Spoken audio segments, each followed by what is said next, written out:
قصتنا بدأت سنة 1950 جوه مصنع عربيات، والعمال شغالين في التجمع. وسطهم كان في عربية حمراء ملفتة، والميكانيكي كان بيفحص الموتور بتاعها. وفجأة الكبوت قفل لوحده وسحق إيده. نقلوه على المستشفى فورا، والعربية فضلت هادية بشكل مرعب. هاريني كان بيتكلم ببرود وثقة غريبة، وقال كلمتين ومشي بسرعة. وده هاريني خد لين وخرجوا بالليل يروحوا السينما. وبعد السينما قعدوا في العربية وبدأوا يقربوا من بعض. بس فجأة لين حست إن في حاجة غريبة في العربية، كأنها حاجة بتراقبهم. نزلت بسرعة من العربية وقالت لهاريني: أنت بتحب العربية دي أكتر مني. هاريني استغرب من كلامها، ورجعوا يقعدوا في العربية. وفجأة الدنيا بدأت تمطر. هاريني نزل يصلح المساحات اللي علقت فجأة. لين فضلت قاعدة لوحدها جوه العربية. الراديو اشتغل لوحده فجأة، والطبلون بدأ يطلع نور غريب قوي. لين حست إن هي بتتخنق والهواء بيخلص. الأبواب اتقفلت عليها بالقفل. هاريني جري يحاول يفتح الباب، بس مفيش فايدة. كريستين قررت تموتها. لين كانت بتفارق وبتقرب من الموت. في آخر لحظة قررت تفتح الباب من جوه. راجل كان معدي ساعدها. هاريني سحب لين بره العربية. هاريني من غبائه افتكر إن الراجل بيعاكسها وزقه. ما كانش فاهم إن لين خافت جدا وقالت له: روحني على طول. وهنا طلعت جريت وسابته. هنا قفلت الباب وقعدت تزعق فيه، وما رضتش تفتح له الباب خالص ولا تدخله جوه. وقالت له: انت عربيتك فيها حاجه. هنا هاريني قعد يقول لها: لا، ما فيش اي حاجه خالص، ما تقلقيش. هنا مشي. هنا كان بيدور العربيه، ما رضتش تدور طبعا. هنا افتكر كلام لين وقعد يقول لها كلام حلو. هنا قعد برضو لسه عمال بيكلمها، لحد فجاه العربيه اشتغلت ومشيت معاه وداها للجراج بتاعه. وهنا طبعا سابها للجراج. وهنا كانوا صحابه الساعة كانوا طبعا جوه. دخلوا الجراج وقعدوا هيكسروا فيها ويخربوا فيها جامد جدا. هنا هاريني راح عشان يصالح لين، وبجد صالحها اهو. وهنا دخلت معاه الجراج، لكن فجأة حصلت حاجة غريبة جدا. هاريني شاف الصدمة ان العربية متدشتشة خالص جدا. وهنا ما جاتش في دماغه غير اي حاجة غير لين هي اللي عملت فيها كده. هنا كانت بتكلمه. هنا قعد يتعصب عليها: انت عملتي فيها كده ليه؟ انا عملت لك ايه؟ هنا زقها وخرجها بره، قال لها: امشي، مش عايزه اشوفك تاني. وتعصب جدا وراح اشتكى لابوه. ابوه قال له: فداك العربيه. اتعصب عليهم برضو هم كمان. هنا ابوه قال له: فداك، وانا هجيب لك واحده تاني. وطبعا ما استحملش، قال لهم: انتوا اكيد فرحانين من اللي حصل فيها. هنا ابوه كان راح طبعا يزعله من اللي هو عمله عشان بيكلمه. هنا ابتدوا يتخانقوا. هنا مسك في زوره وراح سابه. ابوه طبعا واقف مصدوم جدا. راح لكريستين وهو زعلان جدا جدا جدا. وهنا طبعا كان واقف جنبها. هنا زعل جدا وقعد يبص لها شويه، لقاها واحده واحده عماله بتصلح في نفسها وبترجع تاني كانها. قال لها: وريني يلا هتعملي ايه تاني. ابتدت تقوم، واكنها حرفيا مفيش اي حاجه حصلت فيها خالص، ولا كانت متكسره ولا حاجه. ابهرته طبعا. هنا اهي بتبتدي برضو بتقوم واحده واحده وترجع كل حاجه زي ما كانت. هنا صاحبه جه قعد يبص عليهم. هنا صاحبه كان موقف واحد مثبته علشان خاطر يسرقه. سمع صوت جامد جدا مرعب. لقى عربيه واقفه من بعيد، كريستين. وقال ازاي؟ طبعا اتفاجئ وقعد يخرم فيها. طلع المطوه بتاعته. هنا جريت وعملت له نور جامد جدا، وابتدى يجري يجري. دخل في حته ضيقه وافتكر ان هي مش هتعرف تخش له. وكان واقف اهو، وكان خايف جدا منها. طلع المطوه بتاعته. هنا ابتدت تخش له وما سابتوش خالص غير لما دهسته. وبعدين رجعت عادت نفسها تاني بنفسها. هنا كان عند صاحبه التاني، وكان في المستشفى معاه بيطمن عليه. قال له: انا كويس الحمد لله، بس عايز اسالك سؤال. كريستينا ازاي صلحت نفسها بنفسها؟ حصل كده ازاي؟ راح هنا قعد يتهرب منه وراح مشي وسابه. طبعا المحقق نزل من العربيه وشاف هاريني وهو طالع من المستشفى. قال له: عامل ايه؟ وكان بيطمن على صاحبه. قال له ان صاحبك مات. وطبعا هنا هاريني ما كانش عامل نفسه مستهبل، ما كانش عارف نفسه ان هو عامل، ما كانش يعرف حاجه يعني بمعنى اصح.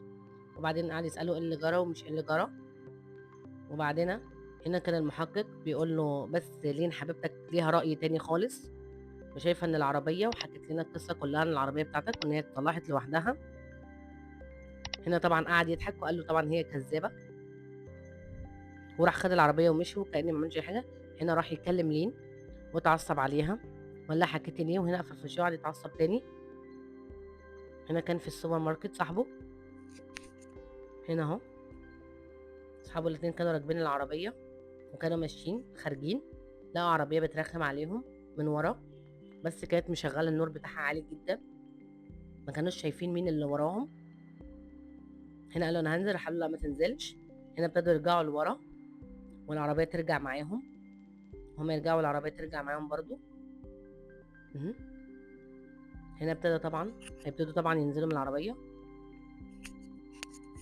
خافوا راحوا جريوا. مهم. هي فضلت تجري وراهم برضو كريستين، هي متوحشه جدا على فكره العربيه دي. هنا وقفت في البنزينه وشاف صاحبهم التالت، نزل هنا جري، كريستين وراهم طبعا، ودخل عليهم جامد اهي. راحت داخله في العربيه في الحيطه، ضيعت كل حاجه. هنا كان متعصب عليها جدا، قال له هريني انزل من العربيه، ما كانش يعرف ان العربيه اساسا فاضيه. دخلت فيهم تاني.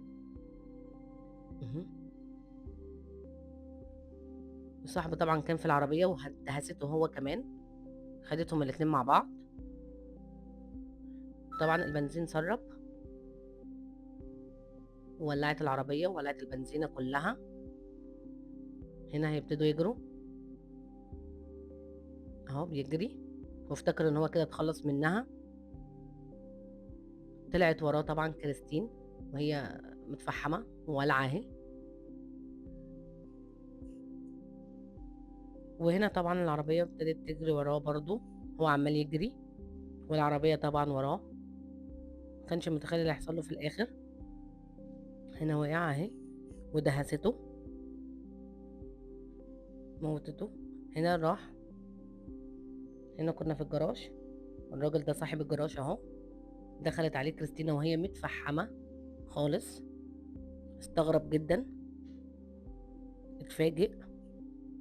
هنا طلع البندقيه بتاعته وراح عندهم، افتكر ان في حد جواها، مسك الباب لقاه سخن جدا مولع، جاب حته قماش عشان يفتح الباب، لقاها فاضيه، استغرب جدا. هنا طبعا فضوله هيحصل له حاجه، دخل وقعد في العربيه. هنا طبعا دخل وقعد في العربيه، الباب اتقفل لوحده طبعا، قعد يحاول يفتح فيه. هنا الكرسي زنق في وش العربيه لحد ما مات طبعا. هنا هريني راح الصبح للجراج اهو، والمحقق برضو قابله وقال له شفت اللي حصل برضو مش عارفه ايه، اكيد عربيتك دي اللي فيها المشكله. هنا طبعا كان بيتهرب كالعاده، وقال له انا معرفش حاجه، اتفضل شوفه لو عايز اي دليل اهو. والعربيه اكني رجعت اكني محدش لمسها. هنا كانت قاعده لين مع صاحبها، خرج من المستشفى، قعدت تحكي له بقى على لين ان هو متغير خالص والعربيه دي غيرته تماما. هنا ابتدى اهو لين قاعده بتتكلم معاه، قال لها لا هنشوف حل. هنا اهو كانوا عمالين يتكلموا مع بعض. هنا لين نزلت لهريني وهريني قال له تعالى يلا. هنا قال له خلاص ماشي. هنا وافق طبعا معايا صاحبه عشان خاطر يشوف اللي حصل. هنا هما ماشيين بطريقه جنونيه جدا، وهريني ما كانش متقبل اي حاجه، صاحبه كان قاعد مرعوب جدا. هنا قال له مالكش دعوه بعربيتي، متعصب عليه برضو. هنا كان عايز يثبت له حاجه، دخل عكس الطريق، كانوا هيخبطوا في عربيه، لولا العربيه طبعا لفت لوحدها. هنا الولد اتاكد ان العربيه فيها حاجه 100%. هنا كتب لهريني ان هو عايزه يقابله في الجراج. هنا هيبتدوا يروحوا عاملين خطه هو ولين. هنا طبعا لين واقفه مع صديقها، كانوا مستنيين هريني يجي، ركبوا طبعا البلدوزر اهو، وكانوا داخلين الجراج، وقفوا كانوا مستنيينه لسه ما جاش اهو. ولو انتوا عايزين تعرفوا اللي حصل الباقي اكتبوا لنا في التعليقات. سلام.